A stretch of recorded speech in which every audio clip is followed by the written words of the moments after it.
Well, good morning everybody, and welcome to part 4 of the tiny house build. And what I've got going on today is putting in some insulation. I hate this part. Wearing a nice little covering here so I won't get too scratchy. Here, let me turn this around and I'll show you what I got going on. Okay, we had a couple rolls of this R19 laying around. It's only 15 inches wide, and I needed 24-inch wide, so I've been cutting it and just stuffing it in here the best we can, and it'll serve its purpose. I got some over here. We got all the wiring in. So, I guess we'll just get at it. Oh, I've also, I don't know if you can see it under there or not, but I put the wood underneath the trailer edge. Did it on the other side too. And I pre-fit all of the black ABS plumbing under it, and I've got it all cut to size. So after I'm done with this part of it here, I'm going to be putting the decking on. Then we can go ahead, run the plumbing down through all the pre-cut holes that I've already made, and we can start doing the fun part. That's putting the walls up. That's where it's going to start getting interesting. So I'm going to get busy doing this. This is pretty boring. You just unroll that thing and cut it, stuff it in the hole, you know. I think that I'll save you guys the misery of that and bring you back when I'm pretty much done here. Okay, I'll see you guys in a little bit. Hey guys, it isn't pretty, but it's in. Yeah, I only had 15-inch wide bats, and I had 24-inch cavities, so then I had to get around all that piping and stuff, and I had extra, so I just stuffed it in really thick. This is all 2 layers thick on the back, because this is where it had the slope down. So this was 8 inches at the very back here. But I just packed that full. That's got double layers. And all this has single layers of 6-inch insulation. That's R19. And this one here, I just stuffed the little side holes full of extra stuff I had. And got it done. Yeah, I would have liked to have some 24-inch. I could have done a really neat job, but you have to do what you got to do, especially when you're building a hodgepodge lodge. So next is going to be the decking. I got to put the decking on. I have a piece of plywood for the front section here, 3/4-inch plywood. Then I have 2 pieces of 3/4-inch like an MDF type board for the center. Then on the very end there, I'm using a couple pieces of old marine plywood. I'll show them to you. I have to get them cleaned up a little bit, but they're really good plywood for doing the kitchen floor. It's got a little paint on it, but it isn't going to hurt anything. But you can see it's really good shape. And it's old marine grade, so it'll be really tough for under the kitchen floor. So next thing I got to do is that pile of lumber right over there. I got to fire the forklift up, pull the MDF boards out of there, one of the pieces of plywood. Then I got to come over and grab these 2 over here, and we'll get that floor put down. That'll be the next thing. After I get that done, we can start in on the walls. That's going to be the exciting part. All right, I'll see you guys in a bit. Well, I'm all itchy now. I knew I was going to be. As I've gotten older here, I've really come to appreciate things like this 3M mask here, the double thickness mask, the twin straps. Got to protect your lungs. This stuff gets down in there, gets down in the little parts of your lungs and sticks in there, and you know, it might not hurt you when you're young, but when you get older, it'll catch up with you. Trust me, after about 35 years of doing collision repair work and all that Bondo dust and everything else, yeah, you're going to want to take care of yourself. I did wear a mask most of that time. In my early years, I was not too careful about that. So what I'm going to do now is I'm going to go up and get showered off and get some of this stuff off of me. And then I'm going to go make me some chili verde. So I'm going to give it up for the day, and I'm going to go ahead and start back on this tomorrow. Okay? I'll see you guys in a bit. Well, guys, I had to move a ton more stuff and move it all around again. And I had to fire up the forklift. The fuel line was leaking. I had to put a new fuel filter on it and some new lines. So, but finally got things working, and I tore apart this lumber pile here. I've got my stuff outside, some of it anyway. That pile there has sheetrock in it, and all those bottom boards there are a T111 exterior siding, the LP style, and I'm going to use that on the mini house. And I dug through this pile, and I found me 1 3/4 inch plywood, and I was going through this pile of flake board here. It's 3/4 inch, and it's all brand new. Well, it hasn't been used, put it that way. And trying to get away from the ones that have the nicks on them and stuff. So got one standing up right there. It's got a pretty good size whammy in it right there. But I ended up with 2 good ones over here. These will be the center sections of the subfloor right here. And this 3/4 inch piece that I found in that pile will be for the bathroom right here. And like I said before, we're going to be using those 2 pieces of marine plywood back there to do the kitchen area. That'll be nice and waterproof in case, you know, walking in and out the door, getting the floor wet and stuff. I think it'll work out real good. Well, it's time for me to try to stack this stuff back up. Man, these things are heavy. And get this forklift fired back up and load all those units back up on here again. Yeah, I don't need to get to that cedar back there yet. That won't be until I'm finishing out the inside and part of the outside. And we'll just go ahead and wait on that. No sense in digging it out and having it in my way right now. So onward here. Okay guys, I got everything all stacked back up there.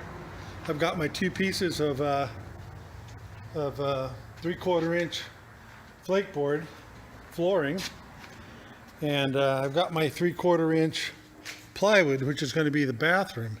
And I'm going to do my layouts here.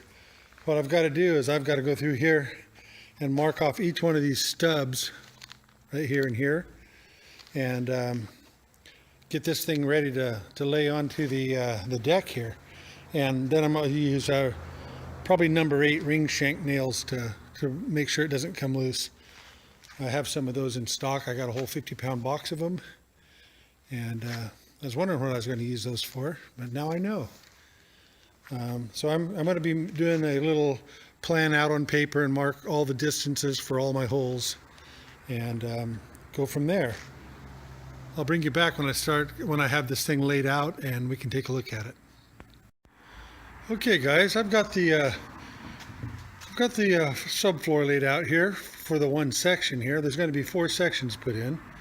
I've got the shower drain cut in, and I've got the 2 stubs for the shower right there, the hot and the cold. This is a kitchen sink drain. I'll explain to this a little bit later, because the line has to run down the trailer on the inside, because there's a great big beam going across there in between the axles that I couldn't run piping past, so I had to put it on the inside of the trailer. But I'll show that to you later. Here's the 4-inch hole for the drain for the toilet flange.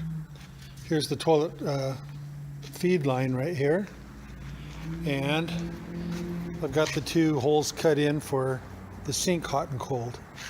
So That's going to go right there on the end of the trailer. So the next thing I'm going to do is I'm going to get that over there, and we're going to get all the stubs coming up through these holes, and I'm going to set the toilet flange, and I think I'll do the sink after the walls. I mean the shower pan after the walls are in. All right. Well, we got the first sheet down. Not nailed yet, but I'm just going to go along here with this air nailer. I'm going to go about every 6 inches or so.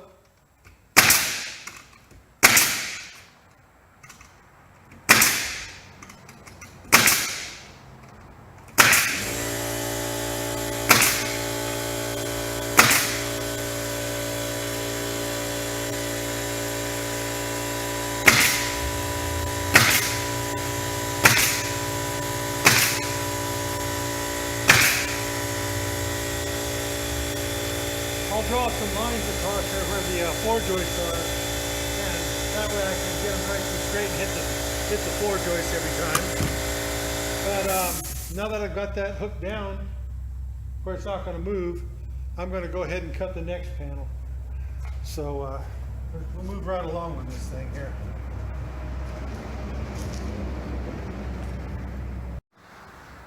All right, everyone, I've got the second piece cut and put on, and walked around on it, my socks. It felt like it was pretty solid. So this is the exterior plywood under the bathroom, and this is the flake board. And I would really have liked to put plywood all the way across, but I didn't have it, and I'm trying to use everything out of the shop that I can. So a piece of plywood like that costs a lot of money, and I would need 2. So probably at least $120, $130. So this way I get to do it for free out of my stack, and well, relatively free.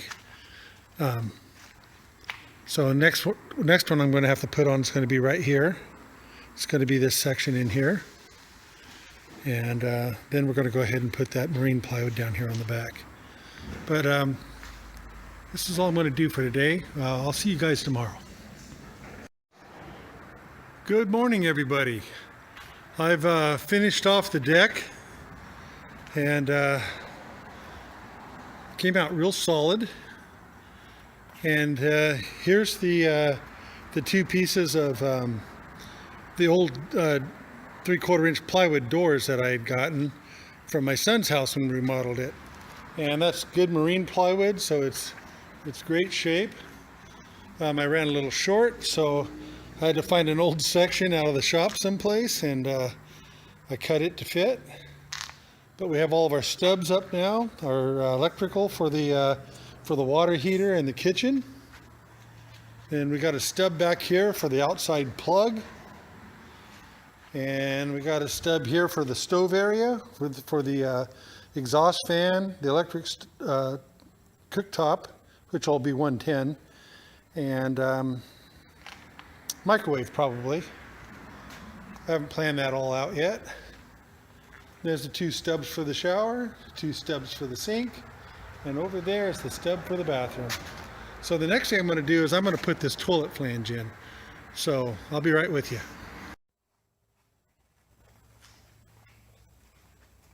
Okay, so I'm going to put this toilet flange in, and see these two lines here? This is where a little T-bolt slides in, and your toilet bolts down to those. So you got to always make sure that that's perpendicular to the wall, this back wall right here. You can't have it turned, or your toilet won't have any place to sit. So make sure it's like this. Can you see that? So it sits on like that with the 2 slots here and here. I'm going to glue this thing together, and to smooth out my cut and to clean the glue area, I'm just going to give it a quick sand. Kind of rounds off this edge so it'll slide into the toilet flange. And I make sure that's going to be able to go down in there right. Yep, it's perfect.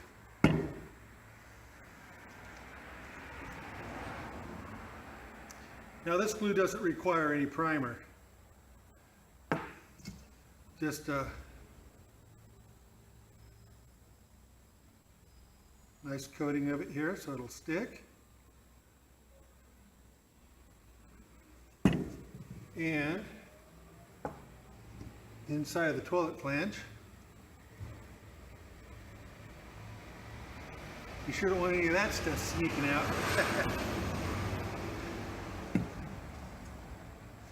And I always give it a little slight twist when I put it on, if I can. So we're gonna drop that in there like that, and it seems a little tight.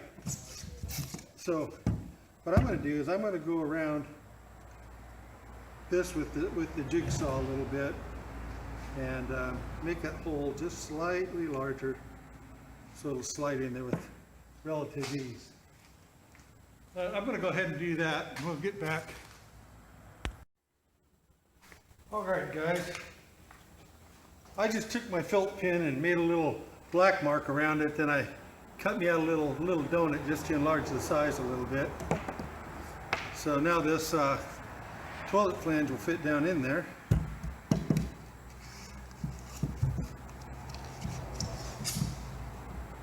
There. Being careful to get these on the sides where they belong. So that slides in there and slides in there. It'll be right about like that. That should be perfect. Okay. I'm using some number 10 exterior screws here. They've got a coating on them because I just don't like things getting wet and rusting. These are made by Spats. They're 1.5 inches long. Kind of expensive. That was $9.50 for that box. And you got to be real careful here not to tighten this too tight and split your plastic toilet flange.